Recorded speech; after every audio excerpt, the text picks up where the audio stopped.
जय हिंद आप सभी को। तो जैसा कि आप सभी को पता है, जब भर्ती पे स्टे लगा था, सबसे पहले वीडियो मैंने डाली थी इंस्टाग्राम पे, और जो भी जानकारी रहती है मेरे Instagram ID master academy Bhilai पर मैं अपलोड करता हूँ। और कल जो है मैंने पूरा जो हियरिंग है वो सुना, जो चल रहा था लाइव देखा उसको, और उसमें लास्ट में जो जज हैं मोहन राकेश पांडे जी, उन्होंने ये जो ऑर्डर जारी किया पुलिस भर्ती को लेके कि पुलिस एक जेल प्रहरी के पुत्र ने ये लगाया था कि अगर पुलिस वालों के रिलेटिव्स को, उनके पुत्र पुत्रियों को शारीरिक जो है माप तौल, यानी कि हाइट छूट और जो सीना जो है उसमें छूट दिया जाएगा उसके मापदंड में, तो मुझे क्यों नहीं। तो फिर इस चीज को लेके भर्ती पर स्टे लगा, और उसके बाद कल निर्णय ये निकला कि उनकी जो उन्होंने जो केस फाइल किया था उसको रद्द कर दिया गया। जानकारी ये निकल के आई है। बाकी लोगों के जैसे उल्टा सीधा ये सब बातों को आप गौर ना किया करें, इस बात पर ध्यान दें। जज ने ये कहा, और अटॉर्नी जनरल अर्थात जो सरकार की तरफ से केस को लड़ते हैं, उन्होंने ये सीधे बात रख दी कि अगर ऐसा है तो छत्तीसगढ़ के जो युवा हैं उनके भविष्य को ध्यान में रखते हुए हम जो है जिन पुलिस ऑफिशियल्स को, उनके पुत्र पुत्रियों को, यानी कि 3 जो उसमें कोट किया गया है कि जो पुलिस ऑफिसर्स हैं उनके पुत्र पुत्री, जो रिटायर्ड पुलिस ऑफिसर्स हैं उनके, और जो शहीद हो चुके हैं या जो नहीं रहे उनके पुत्र पुत्रियों को हाइट छूट दी जा रही थी। और इसी के अगेंस्ट में टंडन जी ने केस किया था, और फिर बेंच ने यह फैसला सुनाया कि जो है ये पुलिस ऑफिसर्स जितने भी उनके पुत्र पुत्रियों को है उनको छूट नहीं दी जाएगी, और इस तरीके से टंडन जी को भी छूट नहीं मिलेगी। रीजन था नहीं देने का क्योंकि अटॉर्नी जनरल यानी कि जो सरकार की तरफ से केस लड़ते हैं उन्होंने साफ तौर पे कहा कि इससे जो है प्रक्रिया जो है भर्ती की वो बाधित होगी, और अगर कुछ नए लोग अगर आते हैं इस कारण से तो फिर और दिक्कत होगा। और जज साहब ने कहा कि भाई पुलिस ऑफिसर्स के अगर बच्चों को छूट दी जाए तो ये उनको बहुत फायदा पहुंचा सकता है, क्योंकि 6000 ही पद है, और पुलिस ऑफिसर्स के बच्चों को दिया जाए तो उनका यह मानना था कि राज्य में 50,000 पुलिस बल है। तो भाई 50,000 पुलिस बल है, इसका मतलब ये नहीं कि सबके बच्चे छोटे हैं और उनको हाइट छूट की जरूरत है। बहुत कम ही आंकड़ा था ये, बट फिर भी ये डिसीजन लिया गया। जो भी है हमारे पुलिस महानिदेशक और बाकी सभी जो पुलिस विभाग के वरिष्ठ लोग हैं, और फिर अटॉर्नी जनरल ने बात रखी कि हम अब पुलिस कर्मियों के बच्चों को भी छूट नहीं देंगे, हम हटा देते हैं इस बात को। चलिए, ये हुआ कल का, और स्टे हट गया। लेकिन एक जो बात मैं कहना चाह रहा था कि स्टे फिर से लग सकता है, और यही वीडियो अगर आप देख रहे हैं तो इंस्टाग्राम में आप पे देखा होगा इसको चीज को, कि एक जेल प्रहरी ने केस किया और उसके कारण पुलिस के किसी भी रिलेटिव्स को कोई भी छूट नहीं मिल रही है, और उसके कारण स्टे लग गया।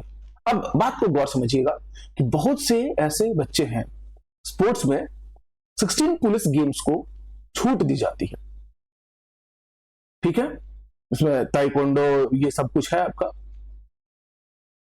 और बहुत सारे स्पोर्ट्स ऐसे हैं जिनको नहीं दी जाती है, लेकिन विगत वर्षों में उन लोगों को छूट दी गई है।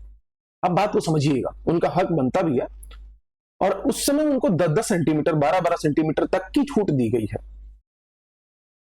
अब सवाल यहां अटक रहा है कि एक जेल प्रहरी टंडन जी केस लगाते हैं और पूरे पुलिस ऑफिसर्स का हाइट छूट गायब हो जाता है कि भर्ती निरंतर चले। अब मान लीजिए कि अगर स्पोर्ट्स पर्सन में से कुछ लोग जाएं और केस लगाएं तो भर्ती पर फिर से स्टे लग सकता है।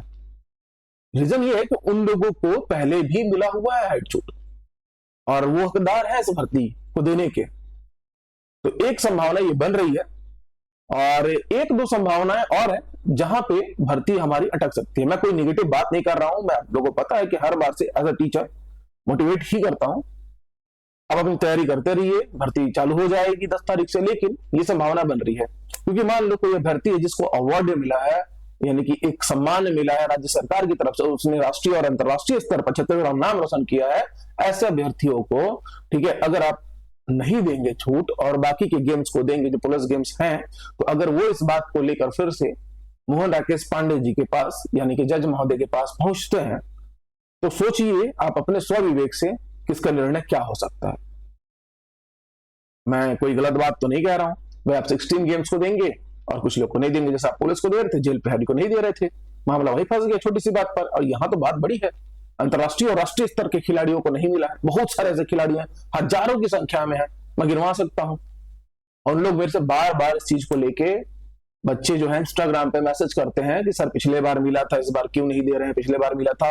तो अब जो है, कल तक वो शांत बैठे थे, लेकिन अब उनको भी ये दिख गया है साफ तौर पर, ठीक है, कि हाँ हम कोर्ट जा सकते हैं, हमारे साथ न्याय होगा।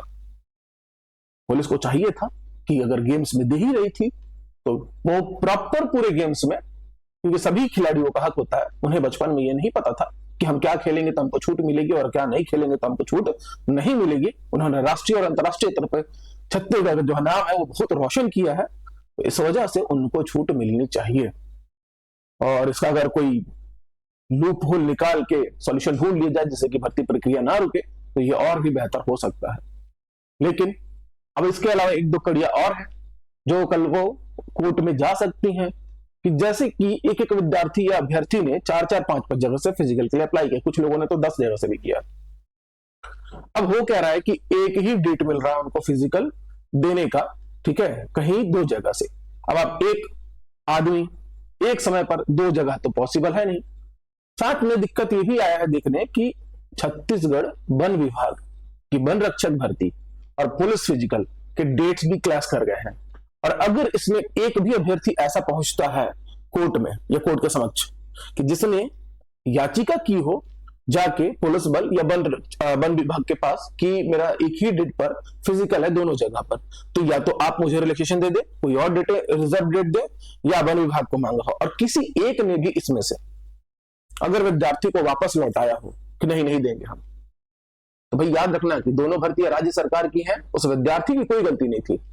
एडमिट कार्ड जारी हुआ जरूर है, लेकिन गलती आप वन विभाग की और पुलिस की है। आप एक साथ फिजिकल ले रहे हैं, तो आपको ध्यान रखना था, कुछ सोल्यूशन पहले से निकाल लेना था, और नहीं निकाल पाए हैं तो भाई अब तैयार रहिएगा, क्योंकि उस विद्यार्थी का हक है। और उस एक विद्यार्थी के लिए भी ना कोर्ट जो है भर्ती को, दोनों भर्तियों को रोक सकता है, क्योंकि उसके साथ अगर कहीं एक जगह भी इंजस्टिस हुआ, वो कैपेबल था नहीं था ये कोई नहीं पूछेगा। अगर वो गया होगा कहीं से रिजर्व डेट मांगने की मेरा एक ही डेट पर दोनों जगह है और उसको नहीं दिया गया होगा, तो ये एक बहुत बड़ा मुद्दा बन सकता है। इस बात को ध्यान में रखिएगा। तो मैं नकारात्मक बातें नहीं ला रहा हूं, क्योंकि सबके लिए रास्ते खुल गए हैं और मेरे पास तो भयंकर मैसेजेस आते हैं इंस्टाग्राम पे। अब आगे से मैंने कह दिया कि जो वीडियो होगा वो मैं यहां डाल पाऊंगा, क्योंकि इंस्टाग्राम पे बातें रख नहीं पाता हूं ठीक से, ठीक है, बहुत कम समय रहता है वहां, 1 मिनट या 1.5 मिनट का वीडियो बना सकते हो ज्यादा से ज्यादा। यहां मैं खुल के आपको पूरा डिटेल बता पा रहा हूं। तो भाई बहुत हद तक जो ये भर्ती है अभी भी इसके सर पे खतरा मंडरा रहा है, डेंजर जोन में ही है, इतना मान के चलिए। लेकिन अब बात करते हैं सकारात्मक, कि भाई कोई भी जोन में हो, ठीक है, आप ही नहीं आपके साथ पुलिस विभाग भी चाहता है, साफ दिख गया उनकी मंशा, उन्होंने अपने ही बच्चों को भर्ती से बाहर कर दिया कि आपका फ्यूचर बना रहे। तो ये पुलिस विभाग के लिए ना एक बार आपको दिल से धन्यवाद करना चाहिए कि वो चाहते हैं कि ये भर्ती हो। अपने ही बच्चों को, अपने ही रिलेटिव्स को बाहर कर पुलिस विभाग आपका साथ दे रही है, आपके लिए लड़ रही है, कर रही है, तो ये अच्छी बात है, बहुत अच्छी बात है और सम्मान योग्य है। तो समझो इस चीज को। और हाँ, एक और बिंदु जो रह गया था स्टे वाला, सॉरी मैं दिमाग से उतर गया कि भाई पिछले बार सबको 3 चांस दिया गया और इस बार एक ही प्रयास दिया जा रहा है, तो ये मुद्दा तो बन नहीं सकता, इसको पुलिस विभाग आसानी से जीत सकती है। लेकिन स्पोर्ट्स वाला और जो रिजर्व डेट वाला है वो बहुत स्ट्रांग और वैलिड पॉइंट है, जिस पर आसानी से स्टे लग सकता है। ये 1 चांस 3 चांस वाला, इससे कुछ नहीं होने वाला। भर्ती को वो पुलिस की मर्जी के ऊपर है कि वो किस तरीके से इस भर्ती को कंडक्ट करवाती है। तो बाकी आप लोग लगे रहिए, ठंडी का मौसम है हमारे प्रदेश में, छत्तीसगढ़ प्रदेश में ठंडी जो रहती है वो थोड़ी कम ही रहती है, तो उसका लुत्फ उठाएं। सुबह सुबह भी ग्राउंड जाए, शाम को भी ग्राउंड जाए, अच्छी रिकवरी भी होती है ठंडी में। आप डाइट वगैरह भी बढ़िया दबा खा सकते हैं, 4 अंडे सुबह, 4 अंडे शाम को, बेस्ट डाइट होगा एक एथलीट के लिए, ठीक है। बढ़िया रहे, स्वस्थ रहे, मस्त रहे और तैयारी करते रहें। मिलेंगे, कुछ और अपडेट आता है, तब तक के लिए जय हिंद, जय भारत।